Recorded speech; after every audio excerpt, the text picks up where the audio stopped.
नमस्कार दर्शक बंधु जय जगन्नाथ आज नुआ जब्र अपडेट को मु दिव्य आपण मानक स्वागत जनाऊँगी। दर्शक बंधु ओडिशा रे 45,000 शिशु सेविका को नियुक्ति को अपेक्षा करिथिबा ओडिशार माँ एवं भौणी मानक पई एक बड़ अपडेट आसीछि। आपण मानक पूर्वरु अपडेट देइथिली जे शिशु सेविकार एप्लाई डेट खूब शीघ्र आरंभ होबा पई जाउछि।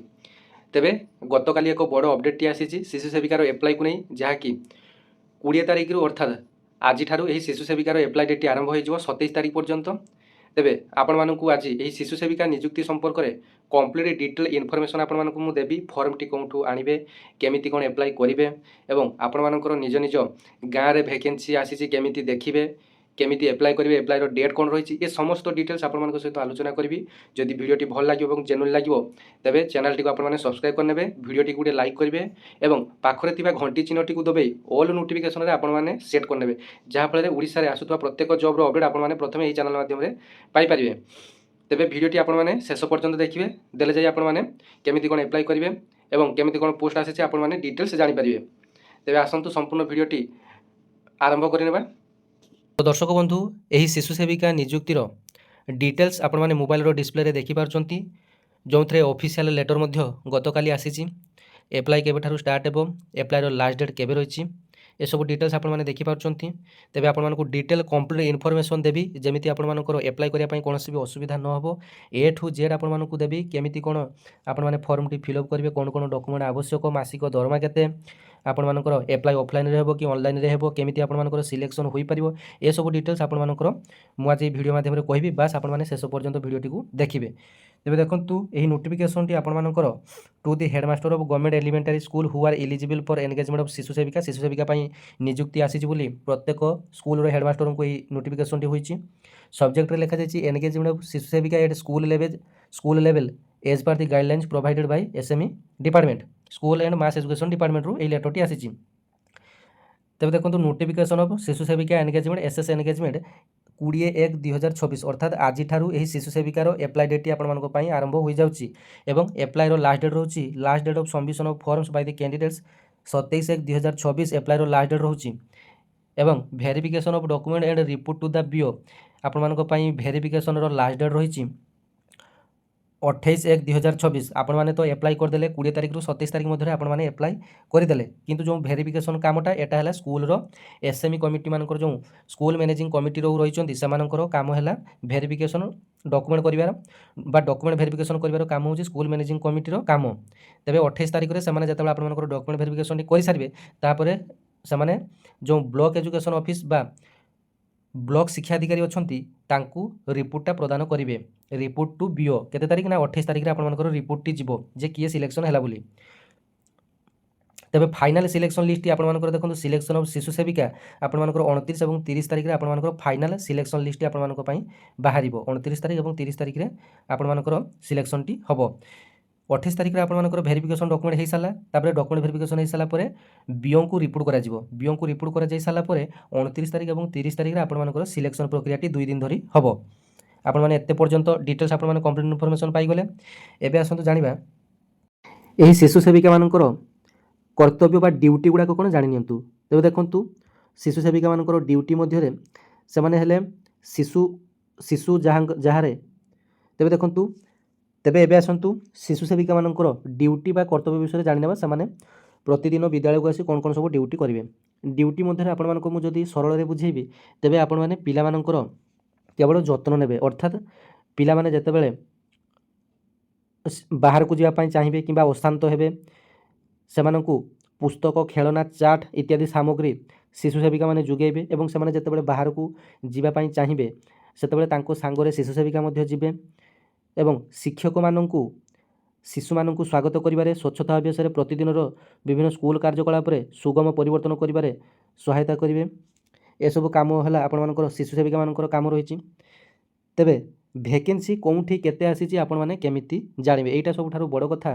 आपण माने भाबुथे सर आपण तो सब कहले किंतु वैकेंसी कौटी केते आसी आपण माने जानिबे केमिति। तेबे देखंतु एसबू वैकेंसी गुड़ाक आपण मानकर जो जो अंगनवाड़ी गुड़िक वर्तमान विद्यालय सहित मिशिछि, वर्तमान ओडिशा सरकार नुआ जातीय नीति शिक्षा नीति अनुसार प्रत्येक अंगनवाड़ी विद्यालय रे मिसिबो एवं किछि अंगनवाड़ी मध्य विद्यालय सहित वर्तमान मिसी नाही, किंतु जो गुड़ाक मिसी जाइछि अंगनवाड़ी सहित विद्यालय को एवं विद्यालय रे संपूर्ण भाव अंगनवाड़ी चली ତେବେ ସେହି ସବୁ ବିଦ୍ୟାଳୟରେ ନୂଆ କରି ଶିଶୁ ସେବିକା ନିଯୁକ୍ତି ହେବ ଏବଂ ଏହି ଶିଶୁ ସେବିକା ନିଯୁକ୍ତିଟି 45,000 ବଡ଼ ଭ୍ୟାକେନ୍ସି ଆପଣମାନଙ୍କ ପାଇଁ ଆସିଛି, ଯେଉଁଥିରେ ଆପଣମାନଙ୍କର ଶିକ୍ଷାଗତ ସର୍ବନିମ୍ନ ଯୋଗ୍ୟତା କିଛି ନାହିଁ, କେବଳ ପଞ୍ଚମ ଶ୍ରେଣୀ ପାସ୍ କରିଥିଲେ ଏବଂ ପଢ଼ା ଲେଖା ଶିଖିଥିଲେ ଆପଣମାନେ ଏଥିରେ ଆପ୍ଲାଏ କରିପାରିବେ ଏବଂ ବୟସ ହେଲା ଆପଣମାନଙ୍କର 18 ବର୍ଷରୁ 45 ବର୍ଷରେ କେବଳ ଓଡ଼ିଶାର ମା ଏବଂ ଭଉଣୀମାନେ କେବଳ ଏଥିରେ ଆପ୍ଲାଏ କରିପାରିବେ ଏବଂ মেল କ୍ୟାଣ୍ଡିଡେଟ୍ ବା ପୁରୁଷ ବ୍ୟକ୍ତି ଏଥିରେ ଆପ୍ଲାଏ କରିପାରିବେ ନାହିଁ। ତେବେ ଦେଖନ୍ତୁ ଏହାର ଫର୍ମଟି ଆପଣମାନେ କେଉଁଠୁ ପାଇବେ ଏବଂ ଆପ୍ଲାଏ କରିବା ପାଇଁ କ'ଣ କ'ଣ ଡକୁମେଣ୍ଟ ଆଗକୁ ଆପଣମାନଙ୍କୁ କହିବି, ଧୈର୍ଯ୍ୟର ସହକାରେ ଶୁଣିବେ।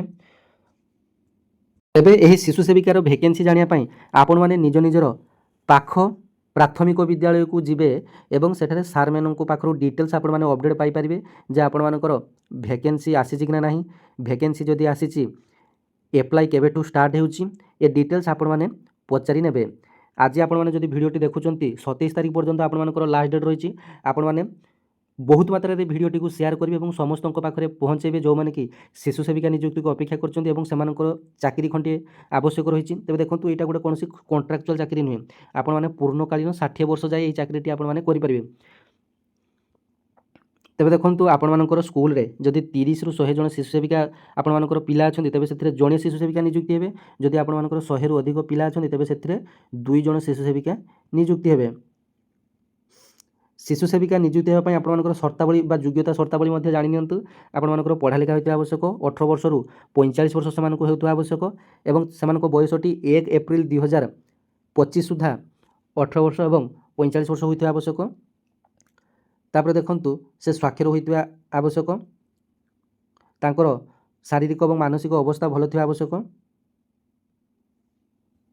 देखंतु आपनकर सैलरी विषय आलोचना करबा। सेविका को प्रति मास 3000 टंका लेखाए मासिक पारिश्रमिक दिया जीवो, जोटा कि आपनकर सीधा सड़क बैंक खाता को आपनकर ट्रांसफर होई जीवो। जेतेबेले आपण माने स्कूल रो मैनेजिंग कमिटी को निजर एप्लिकेशन फॉर्मेट देबे, सेतेबेले बैंक रो पास बही रो फ्रंट पेज मध्ये आपण माने देबे। तेबे एटा थिला आपनकर दरमा कथा। एबे आसନ୍ତୁ जानिबा आपनकर सिलेक्शन हैला परे आपण माने कोन कोन डॉक्यूमेंट गुडा को सबमिट करिवे। तेबे देखंतु आपनकर दुईटी पासपोर्ट आकार रे फोटो यथार्थ भाव में जांचित, फोटोकॉपी दुईटा रिसेंट माने आपण माने एई मासे तळे आपण मानकर जेमिति फोटो उठैथिबे रिसेंट 2 कॉपी फोटो आवश्यक। शिक्षागत प्रमाणपत्र जदि आपण माने पंचम श्रेणी पास करछन्ती पंचम श्रेणी रो प्रमाणपत्र देबे, जदि दशम श्रेणी पास करछन्ती दशम श्रेणी रो प्रमाणपत्र देबे, जदि प्लस 2 पास करछन्ती प्लस 2 रो प्रमाणपत्र देबे। जांचित भोटर चिन्हट पत्र रो नकल आपण मानकर भोटर कार्ड रो बा भोटर आईडी रो नकल देबे। जो माने कि भोटर कार्ड नाही से माने भोटर कार्ड ऑनलाइन रो अप्लाई मध्य करि नेबे जल्दी जल्दी। बैंक पासबुक प्रथम पृष्ठार जांचित नकल, बैंक पासबुक आपनकर प्रथम पेज आपनकर आवश्यक।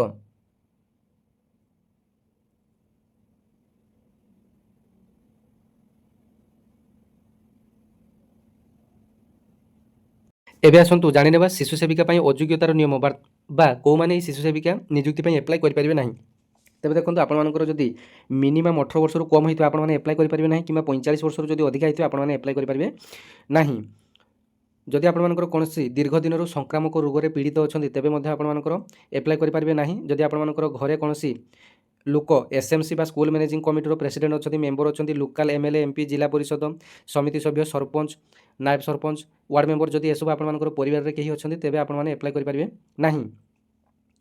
सरकारी कर्मचारी मानकर परिवार किंबा सदस्य बा किंबा तांकर निकट आत्मीय लोक जदि केही थिबे तेबे से व्यक्ति जनक शिशु सेविका भाव नियुक्ति होगाकू अयोग्य हेबे। एटा आपण माने अयोग्यता विषय आपण माने जानि पारले।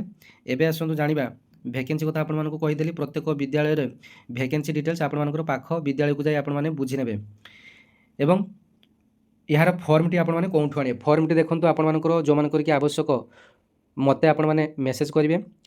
मोर यूट्यूब चैनल को जीवे, से आपर टेलीग्राम चैनल रो लिंक अच्छी उड़ीसा जीडीएस दिव्य लिखिदेवे, टेलीग्राम रे सर्च करदे मोर टेलीग्राम चैनल लिंक टी आसीजो।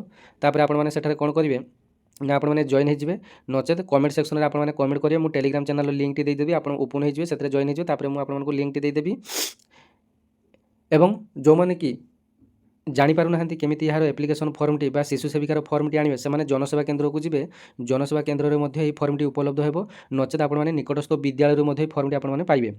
प्रत्येक विद्यालय को एही शिशु सेविकार फॉर्मटी आपण मानकर आसी जायछि। एही शिशु सेविकार फॉर्मटी आपण माने विद्यालय रे मध्ये पाइ परिबे।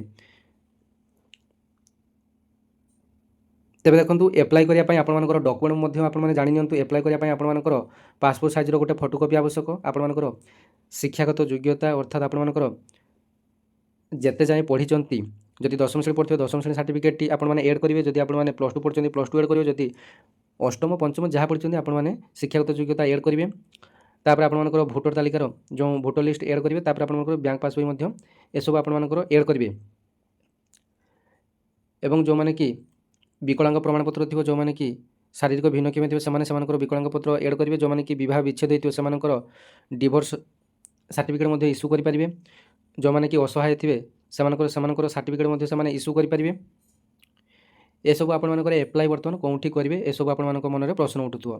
ତେବେ ଦେଖନ୍ତୁ ଯେହେତୁ ଶିଶୁ ସେବିକାଟି ଆପଣମାନଙ୍କର ଅଫଲାଇନ୍ରେ ଆପ୍ଲାଏ ହେବ ଏବଂ ଆପ୍ଲାଏଟି ଆପଣମାନେ କେଉଁଠି କରିବେ ନା ପ୍ରତ୍ୟେକ ସ୍କୁଲରେ ଗୋଟିଏ ସ୍କୁଲ ମ୍ୟାନେଜିଂ କମିଟି ରହିଛି, ସ୍କୁଲ ପରିଚାଳନା କମିଟି। ତେବେ ସେହି କମିଟିଟିକୁ ଆପଣମାନଙ୍କର ନିଜର ଫର୍ମ ଏବଂ ଡକୁମେଣ୍ଟ ସବୁ ଦେବା ପାଇଁ ପଡ଼ିବ 21 ତାରିଖରୁ 27 ତାରିଖ ମଧ୍ୟରେ।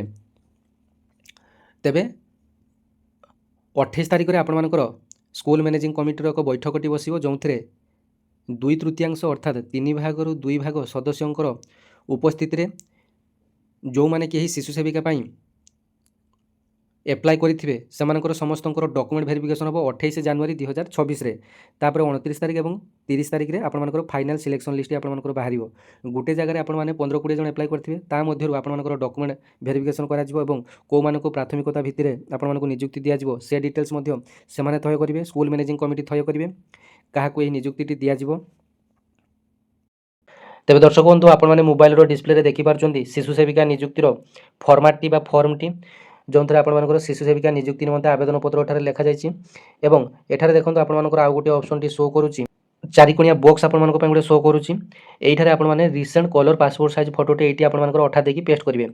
ଏଠାରେ ଆପଣମାନଙ୍କର ଡିଟେଲ୍ସ ଆପଣମାନେ ଓଡ଼ିଆରେ ଫିଲ୍ଅପ୍ କରିନେବେ, ଭଲ ହେବ ଯେହେତୁ ଓଡ଼ିଆରେ ଆପଣମାନଙ୍କର ସବୁକିଛି ଡିଟେଲ୍ସ ଲେଖାଯାଇଛି। ଆପଣମାନେ ଓଡ଼ିଆରେ ଏଇଟା ଫିଲ୍ଅପ୍ କରିନେବେ। ଆବେଦନକାରୀଙ୍କର ନାମ ଏଠାରେ ଆପଣମାନଙ୍କର ଶ୍ରୀମତୀ ଆପଣମାନଙ୍କର ଯାହା ହେଇଥିବ ଆପଣମାନେ ଲେଖିଦେବେ। ପିତା ବା ସ୍ୱାମୀଙ୍କର ନାଁ ଯାହା ଆଧାର କାର୍ଡ଼ରେ ଆପଣମାନଙ୍କର ଲେଖାଯାଇଥିବ ତାହା ଆପଣମାନେ ଏଠାରେ ଲେଖିଦେବେ, ପିତା ବା ସ୍ୱାମୀଙ୍କର ନାଁ ଏଠାରେ ଲେଖିଦେବେ। ତାପରେ ଆପଣମାନଙ୍କର ଲିଙ୍ଗରେ ମହିଳା ଅଛି ଏଠାରେ ଆପଣମାନେ ଗୋଟେ ଟିକ୍ ଚିହ୍ନଟି ଦେଇଦେବେ। ଜନ୍ମ ତାରିଖ ଆପଣମାନଙ୍କର ପ୍ରଥମେ ମାସ ଲେଖିବେ, ପ୍ରଥମେ ଆପଣମାନଙ୍କର ଦିନ ଲେଖିବେ, ତାପରେ ମାସ ଲେଖିବେ, ତାପରେ ଆପଣମାନଙ୍କର ବର୍ଷ ଲେଖିବେ। ଧରାଯାଉ ମୋର ବୟସ ହେଲା 20/5/1998 ଅର୍ଥାତ୍ ପ୍ରଥମେ ମୁଁ ଲେଖିବି 20, ତାପରେ ହେଲା 5 ମାସ ମାନେ ମେ ମାସ, ତାପରେ 1998 ଏମିତି ଆପଣମାନେ ନିଜର ଜନ୍ମ ତାରିଖଟିକୁ ଲେଖିନେବେ। ତାପରେ 1/4/2025 ସୁଦ୍ଧା ଆପଣମାନଙ୍କର ବୟସ, 1/4/2025 ସୁଦ୍ଧା ଆପଣମାନଙ୍କର ବୟସ କେତେ ହେଉଛି ଆପଣମାନେ କାଲକୁଲେଟର ହିସାବ କରିବେ। ଦେଖନ୍ତୁ କେମିତି କାଲକୁଲେଟର ହିସାବ କରିବେ, ବର୍ତ୍ତମାନ ଆପଣମାନଙ୍କୁ ଅପଡେଟ୍ ଦେଉଛି। ତେବେ 1/4/2025 ସୁଦ୍ଧା ଆପଣମାନଙ୍କର କେତେ ବୟସ ଅଛି ଏଠାରେ ମଧ୍ୟ ଆପଣମାନେ ଡିଟେଲ୍ସ ଲେଖିଦେବେ। ଏବଂ ଜାତୀୟତାରେ ଆପଣମାନେ ଲେଖିବେ, ଯଦି ଓଡ଼ିଆରେ ଫିଲ୍ଅପ୍ କରୁଥିବେ ଆପଣମାନେ ଜାତୀୟତାରେ ଲେଖିବେ ଭାରତୀୟ। କ'ଣ ଲେଖିବେ ନା ଜାତୀୟତାରେ ଆପଣମାନେ ଲେଖିବେ ଭାରତୀୟ। ନହେଲେ ଯଦି ଇଂରାଜୀରେ ଫିଲ୍ଅପ୍ କରୁଥିବେ ତାହେଲେ ଲେଖିବେ INDIAN, ଇଣ୍ଡିଆନ୍ ଲେଖିବେ ଜାତୀୟତାରେ, ହେଲା କି। ତେବେ ଆପଣମାନେ ଓଡ଼ିଆରେ ଫିଲ୍ଅପ୍ କରିନେବେ ବେଟର୍ ହେବ। ତାପରେ ଦେଖନ୍ତୁ ବୈବାହିକ ସ୍ଥିତି, ଆପଣମାନେ ବିବାହ କରିଛନ୍ତି କି, ଆପଣମାନେ ଅବିବାହିତ ଅଛନ୍ତି କି କିମ୍ବା ବିଧବା ଅଛନ୍ତି କି ଝାଡ଼ପତ୍ର ପାଇଛନ୍ତି କି। ଯଦି ଆପଣମାନେ ବିବାହିକ ସ୍ଥିତି ମାନେ ବିବାହିତ ହୋଇଥିବେ ତେବେ ଏଠାରେ ଟିକ୍ ଚିହ୍ନ କରିବେ। ଯଦି ଅନମ୍ୟାରେଡ୍ ହେଇଥିବେ ବା ବିବାହ କରିନଥିବେ ଏଠାରେ ଟିକ୍ ଚିହ୍ନ ଦେବେ। ଯଦି ଆପଣମାନଙ୍କର ବିଧବା ହେଇଥିବେ ତେବେ ଏଠାରେ ଟିକ୍ ଚିହ୍ନ ଦେବେ। ଯଦି ଆପଣମାନେ ଝାଡ଼ପତ୍ର ପାଇଥିବେ ଏଠାରେ ଆପଣମାନେ ଟିକ୍ ଚିହ୍ନ ଦେବେ। ଆପଣମାନଙ୍କର ଫିଜିକାଲ୍ ହ୍ୟାଣ୍ଡିକ୍ୟାପ୍ଡ ବା ଦିବ୍ୟାଙ୍ଗ କି ଯଦି ହୋଇଥିବେ ଏଠାରେ ଟିକ୍ ଚିହ୍ନ ଦେବେ, ଯଦି ନା ହେଇଥିବେ ଏଠାରେ ଟିକ୍ ଚିହ୍ନ ଦେବେ। ସାମାଜିକ ବର୍ଗ ଅର୍ଥାତ୍ ଆପଣମାନଙ୍କର ସାମାଜିକ ବର୍ଗ ଅର୍ଥାତ୍ ଆପଣମାନଙ୍କର UR କିମ୍ବା SCBC କି ଆପଣମାନେ ଯଦି ହୋଇଥିବେ ଏଠାରେ ଟିକ୍ ଚିହ୍ନ କରିବେ। ଯଦି ଅନ୍ୟାନ୍ୟ ପଛୁଆ ବର୍ଗ ଆପଣମାନଙ୍କର OBC ଯଦି ହୋଇଥିବ বা SCBC ହେଇଥିବ ଏଠାରେ ଟିକ୍ ଚିହ୍ନ ଦେବେ। ଯେଉଁମାନଙ୍କର କି ସାଧାରଣ ବର୍ଗମାନେ କେବଳ UR ପିଲାମାନେ ଏଠାରେ ଟିକ୍ ଚିହ୍ନ କରିବେ ଏବଂ ଅନ୍ୟାନ୍ୟ ପଛୁଆ ବର୍ଗ ଯେଉଁମାନେ ହେଇଥିବେ SCBC OBC ସେମାନେ ଏଠାରେ ଟିକ୍ ଚିହ୍ନ କରିବେ। ଅନୁସୂଚିତ ଜାତି ଯଦି ହେଇଥିବେ SC ହେଇଥିବେ ଏଠାରେ ଟିକ୍ ଚିହ୍ନ ଦେବେ। ଅନୁସୂଚିତ ଜନଜାତି କହିଲେ ST ଯଦି ହୋଇଥିବେ ଏଠାରେ ଟିକ୍ ଚିହ୍ନ ଦେବେ। ଅଳ୍ପ ସଂଖ୍ୟକ ଯଦି ଯେଉଁମାନେ କି ମୁସଲିମ କିମ୍ବା ଅନ୍ୟାନ୍ୟ ଖ୍ରୀଷ୍ଟିଆନ ସମ୍ପ୍ରଦାୟର କିମ୍ବା ଯେକୌଣସି ମାଇନୋରିଟି କମ୍ୟୁନିଟିର ଲୋକମାନେ ଏଠାରେ ଟିକ୍ ଚିହ୍ନ ଦେବେ ଅଳ୍ପ ସଂଖ୍ୟକରେ। ଶିକ୍ଷାଗତ ଯୋଗ୍ୟତା ଆପଣମାନେ ପଞ୍ଚମ ଶ୍ରେଣୀ ପାସ୍ ହେଇଥିଲେ ଏଠି ପଞ୍ଚମ ପାସ୍ ଲେଖିବେ, ଯେଉଁମାନେ କି ଦଶମ ହେଇଥିବେ ଏଠି ଲେଖିବେ ଦଶମ ପାସ୍। ଏସବୁ ଆପଣମାନଙ୍କର ଡିଟେଲ୍ସ ଲେଖିନେବେ। ଏବେ ଆସନ୍ତୁ ଜାଣିବା ଆପଣମାନଙ୍କର ଆବେଦନର ଠିକଣା। ଆପଣମାନଙ୍କର ଏଠାରେ ଗାଁର ନାଁଟି ଲେଖିଦେବେ, ଏଥିରେ ଆପଣମାନଙ୍କର ପୋଷ୍ଟ ଅଫିସର ନାଁଟି ଲେଖିଦେବେ, ବ୍ଲକର ନାଁ ଏଠାରେ ଲେଖିବେ, ଜିଲ୍ଲାର ନାଁ ଏଠାରେ ଲେଖିବେ, ପିନ୍କୋଡ଼ଟି ଏଠାରେ ଆପଣମାନଙ୍କର ଦେବେ, ଗୋଟେ ଭ୍ୟାଲିଡ୍ ମୋବାଇଲ୍ ନମ୍ବରଟେ ଦେବେ ଯେଉଁଟାକି ଆପଣମାନଙ୍କର ଲାଗୁଥିବ। ତାପରେ ଏଠାରେ ଆପଣମାନଙ୍କର ଆଧାର ନମ୍ବରଟି ଲେଖିନେବେ, ଆପଣମାନଙ୍କର ଭୋଟର ନମ୍ବରଟି ଲେଖିନେବେ। ଏସବୁ ଆପଣମାନଙ୍କର ଇଂଲିଶରେ ଲେଖିଲେ ମଧ୍ୟ ଆପଣମାନଙ୍କର ଚଳିବ, କାରଣ ଏସବୁ ମୋବାଇଲ୍ ନମ୍ବର କି ଭୋଟର ନମ୍ବର ଏସବୁ ତ ଆପଣମାନେ ଓଡ଼ିଆରେ ଲେଖିପାରିବେ ନା, ଏସବୁ ଇଂଲିଶରେ ଲେଖିଲେ ମଧ୍ୟ ଆପଣମାନଙ୍କର ଚଳିବ। ଆଧାର ନମ୍ବର, ଭୋଟର ନମ୍ବର, ଶିଶୁ ସେବିକା ପାଇଁ ଆବେଦନ କରୁଥିବା ବିଦ୍ୟାଳୟର ନାମ, ଆପଣମାନେ କେଉଁ ବିଦ୍ୟାଳୟ ପାଇଁ आवेदन करछन्ते शिशु सेविकारे ए विद्यालयर नामटी मध्य एठारे लिखिबे एवं देखंतु एठारे आपनमानकर आवेदनकारींकर दस्तखत एठारे आपनमानकर आवेदनकारींकर दस्तखतटी एठारे निजर इंग्लिश किंबा ओडिया रे जोंटा आपनमानकर दस्तखत जानिछन्ती आपण एठारे गोटे दस्तखत करिवे एवं आवश्यक प्रमाणपत्र देखंतु आपनमानकर कोन कोन आवश्यक प्रमाणपत्र दरकार होची जानि नियंतु आपनमानकर जांचित आधार कार्ड नकल आपनमानकर आधार कार्ड आवश्यक भोटर कार्ड आवश्यक आपनमानकर शिक्षागत प्रमाणपत्र आवश्यक जदि छाड़पत्र ताहले जांचित छाड़पत्र नकल दाखल करिवे जदि आपन छाड़पत्र पाइथिबे छाड़पत्र जो डिवोर्स कोर्ट रो आपनकर डिवोर्स रो ओरिजिनल कॉपी आपन माने ऐड करिवे ए सब डिटेल्स आपन मानकर अप्लाई करिवार डिटेल्स आपन मानक मु देई देली तेबे 21 तारिख रु 27 तारिख मध्य आपण माने प्रत्येक निज निज गाँ पाख स्कूल रे आपण माने प्रथमे वैकेंसी आसी कि ना आपण मानकर स्कूल रे बुझी नियंतु तेबे देखंतु सब स्कूल रे आपण मानकर एही वैकेंसी आपण मानक पई आसी नाही केवल जो विद्यालय सहित अंगनवाड़ी मिसिची ସେହି ସବୁ ସ୍କୁଲରେ ଆପଣମାନଙ୍କର ଏହି ଭ୍ୟାକେନ୍ସିଟି ଆସିଛି ଆପଣମାନେ ପ୍ରଥମେ ନିଜ ନିଜ ବିଦ୍ୟାଳୟକୁ ଯାଇ ଭ୍ୟାକେନ୍ସିଟି ଆପଣମାନେ ବୁଝି ନିଅନ୍ତୁ ଯେ ସ୍କୁଲ ସହିତ ଆପଣମାନଙ୍କର ଅଙ୍ଗନବାଡ଼ିଟି ମିଶିଛି କି ଯଦି ଆପଣମାନଙ୍କର ମିଶିଛି ତେବେ ଆପଣମାନେ ଏଥିରେ ଆପ୍ଲାଏ କରିପାରିବେ ଏବଂ ଦେଖନ୍ତୁ ମାତ୍ର 7 ଦିନ ସମୟ ଆପଣମାନଙ୍କ ପାଇଁ ରହିଛି 20 ତାରିଖରୁ 27 ତାରିଖ ମଧ୍ୟରେ ଆପଣମାନଙ୍କୁ ଆବେଦନ କରିବା ପାଇଁ ପଡ଼ିବ ଅଳ୍ପ ଦିନ ମଧ୍ୟରେ ଆପଣମାନଙ୍କୁ ଆବେଦନ କରିବା ପାଇଁ ପଡ଼ିବ ତେବେ ভিডিওটি অনেক মাত্রায় সেয়ার করি ওড়িশার ভাই ভଉଣୀ ମାନଙ୍କ নিকটরে ଆପଣମାନେ ପହଞ୍ଚାଇବେ ଆପଣମାନଙ୍କୁ ଭାବୁଛି ଏହାର ଡିଟେଲ୍ସ ଅପଡେଟ୍ ଆପଣମାନଙ୍କୁ ଦେଇ ସାରିଛି तेबे देखंतु यार सिलेक्शन प्रक्रिया मध्ये केमिति होबा आपन मानकु मु कहि रखुची सिलेक्शन प्रक्रियाटी आपन मानकर जेतबे आपन माने अप्लाई करले गुटे पोस्ट पई आपन मानकर 10-15 जन अप्लाई जदि करिथिबे सेमानक मध्यरो आपन मानकर स्कूल मैनेजिंग कमिटी जहाकू तय करिवे 2/3 सभ्यंकर समर्थन बा डॉक्यूमेंट वेरिफिकेशन बेले आपन मानकर जदि डॉक्यूमेंट सब किछि ठीक ठाक रहिछि आपन मानकर हेइ परिबो किंतु प्रथमे एसटी संप्रदाय तापर आपन मानकर निसहाय वर्ग जहार केही नथिबे एसु आपन मानकर किछि सिलेक्शन क्राइटेरिया रहिछि तापर आपण मानकर एसटी एससी ए सब वर्ग आपण मानकर सिलेक्शन प्रक्रिया बेले रहिछि तेबे आपण माने अप्लाई करि नेबे एथरे आपण मानकर सिलेक्शन होबा भी 100% तय एवं एथरे आपण मानकर देखंतु 45,000 ह्यूज वैकेंसी आपण मानक पई आसीछि जदि आउ किछि आपण मानक मनरे डाउट थाए आपण माने मते मेसेज करि परिबे धन्यवाद जय जगन्नाथ।